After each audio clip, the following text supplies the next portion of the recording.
So today I'd like to provide you with a brief intro to Chapter 20, which is our unit on the factor markets.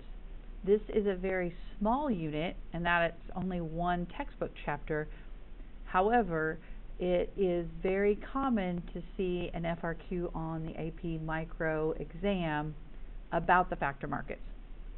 So to start us out, I want to take a look at our circular flow model, which you should remember from our very early stages in Econ in Unit 1.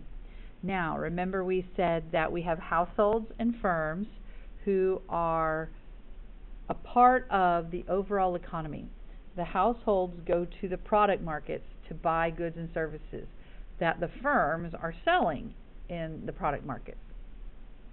This is where we spent most of our time when we talked about perfect competition, oligopolies, monopolistic competition. All those things were happening in the product markets where we were exchanging goods and services. Now we're going to take a focus on the factor markets. The factor markets are where households and firms meet to exchange the factors of production. Now, just a reminder, we'll talk in a minute, but those factors of production are land, labor, capital.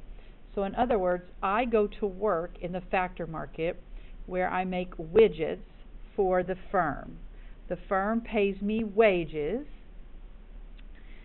and I take those wages and go to the product markets to make my purchases. The firm takes the widgets that I make to the product market to sell those to households. But for now, we're going to focus on what happens in this factor market. It's very similar to the product markets. In the factor markets, we are exchanging, instead of goods, we're exchanging either land for people to rent and use to produce crops, or to, rent for office space, things like that. Labor, I'm working, I'm getting paid an hourly wage or an annual salary. Capital, I'm lending money that can be used for production expansions. And then also entrepreneurial skills, where I combine the raw materials and capital to produce goods. So that's where we're going to focus in Chapter 20. So just as a reminder, factors of production are those resources that are used to produce goods and services. We buy those in the factor market. And what are the four factors of production?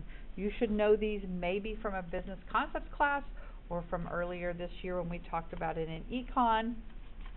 The factors of production are land, labor, and then you will sometimes see capital and entrepreneurial resources. Our book likes to use physical capital and human capital, but you get the idea. We usually say land, labor, capital, and then entrepreneurial. The human capital is the entrepreneurial. They like to use physical capital so that we understand that's building equipment, tools, and machinery. And then the human capital is that the knowledge that we bring to the workforce.